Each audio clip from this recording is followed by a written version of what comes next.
What are you doing? Why are you hiding your face? Hey, everybody. Welcome to, wow, we dark. You really look dark.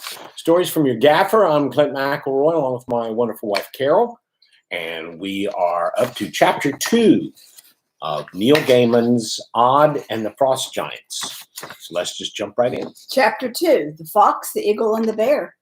Odd was woken by something scratching against the hut. He pulled himself up to his feet, thought briefly about tales of trolls and monsters, hoped that it wasn't a bear, and then opened the door. It was daylight outside, which meant it was late in the morning, and a fox was staring up at him insolently from the snow. Its muzzle was narrow, its ears were pricked and sharp, and its expression was calculating and sly.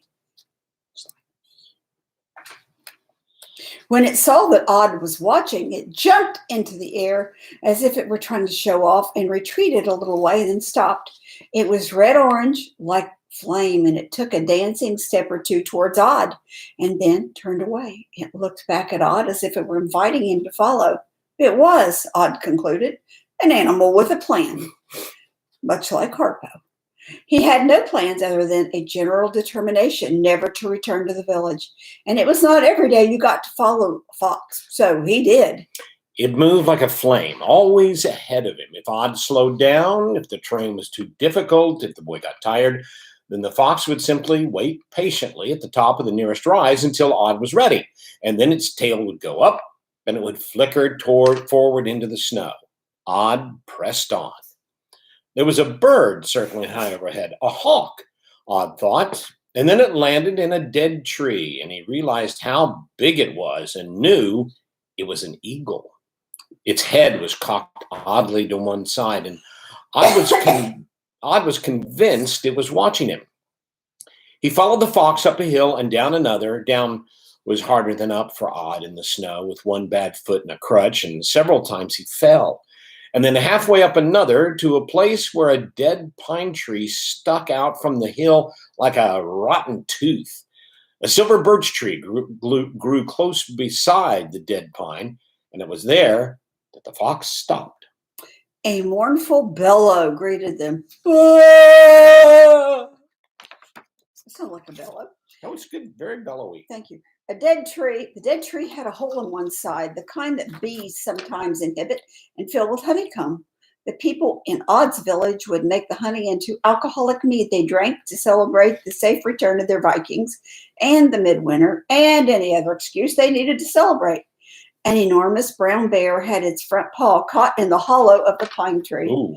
Odd smiled grimly. It was obvious what had happened. In order to get at the pine tree hollow, the bear had leaned its weight against the birch tree, bending it down and moving it out of the way. But the moment the bear pushed its paw into the hole, it had taken its weight off the birch, which had snapped back. And now the bear was profoundly trapped. The animal bellowed once more. Whoa! A deeply grumpy bellow. It looked miserable, but not as if it were about to attack. Warily, Odd walked toward the tree. Above them, the eagle circled. Odd unhooked his axe from his belt and walked around the pine tree. He cut a piece of wood about 6 inches long and used it to prop the two trees apart. He did not want to crush the bear's paw. Then, with clean, economical blows, he swung the blade of his axe against the birch. The wood was hard, but he kept swinging, and he had soon come close to cutting it through. Odd looked at the bear. The bear looked at Odd with big brown eyes. Odd spoke aloud. "I can't run," he said to the bear. "So if you want to eat me, you'll find me easy prey. But I should have worried about that before, shouldn't I? Too late now." He took a deep breath and swung the axe one last time. The birch tree tipped and fell away from the bear, who blinked and pulled its paw from the hollow in the pine tree. The paw was dripping with honey. The bear licked its paw with a startlingly pink tongue. Odd, who was hungry, picked a clump of honeycomb from the edge of the hole and ate it, wax and all. The honey oozed down his throat and made him cough. The bear made a snuffling noise. It reached into the tree, pulled out a huge lump of comb, and finished it off with a couple of bites. Then it stood up on its hind legs and it roared. Odd wondered if he was going to die now, if the honey had just been an appetizer, But the bear got down on all fours once more and continued single-mindedly to empty the tree of honey.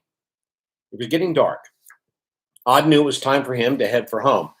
He started down the hill and was almost at the bottom when he realized that he had absolutely no idea where his hut was. He had followed the fox to get here, but the fox was not going to lead him back. He tried to hurry and he stumbled on a patch of ice and his crutch went flying. He landed face first in the hard snow. He crawled towards his crutch, and as he did so, he felt a hot breath on the back of his neck. "Hello, bear," said Odd cheerfully. "You had better eat me. I'll be more use as bear food than I will be frozen to death on the ice." The bear did not seem to want to eat Odd. It sat down on the ice in front of him and gestured with its paw. "You mean it?" said Odd. "You aren't going to eat me?" The bear made a rumbling sort of noise in the back of its throat, but it was a gloomy noise and not a hungry noise, and Odd decided to chance his luck. The day could not get stranger after all. He clambered onto the bear's back, holding his crutch with his left hand and clutching the bear's fur with his right. The bear stood up slowly, making sure the boy was on, then set off at a fast lope through the twilight.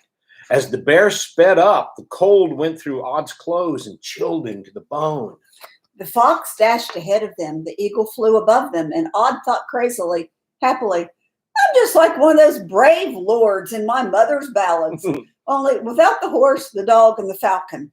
And he thought, "I can never tell anyone about this because they won't believe it, because even I wouldn't believe it." Snow fell from branches as they brushed past and stung his face, but he laughed as they went. The pale moon rose, pale and huge and cold, cold. But Odd laughed some more because his hut was waiting for him. The bear stopped in front of Odd's hut. Odd half climbed, half fell from the beast's back. He pulled himself up with his crutch, and then he said, "Thank you." He thought the bear nodded his head in the moonlight, but perhaps he imagined it. There was a crash of wings, and the eagle landed on the snow a few feet from Odd. It tipped its head on one side to stare at Odd with an eye the color of honey. It was nothing but darkness where its other eye should have been. He walked up to his door. The fox was already waiting there, sitting like a dog. The bear padded up to the hut behind him. Odd looked from one animal to another. "What?" he said testily, although it was obvious what they wanted. And then, "I suppose you better come in," he said. He opened the door and they came in. "I love this book! I love this book!" Again, it's Odd and the Frost Giants by Neil Gaiman, and we will be back tomorrow evening at 5:30. I want to cheat and read ahead. Chapter 3, The Night Conversation. Hope you're having a great Sunday. I have a picture. I did not let Carol preview this one. It's a picture of Travis. It is a Halloween picture, and it is, I think, extremely adorable. There he is. Oh, he's so sweet. Little cowboy trick-or-treater there, getting ready to go out. I'd say he's probably, I don't know, 4 maybe there. He's probably 4 years old there. So look at all that hair. cute. Look how long his hair was. That's Look at that sweet face. little Travie. Anyway, that's going to do it for us. Thank you for being with us this evening. Hope you are safe. Hope you have a great Sunday evening. We will see you back here tomorrow evening with the next chapter of Odd and the Frost Giants. Until then, stay safe, stay happy, and choose joy.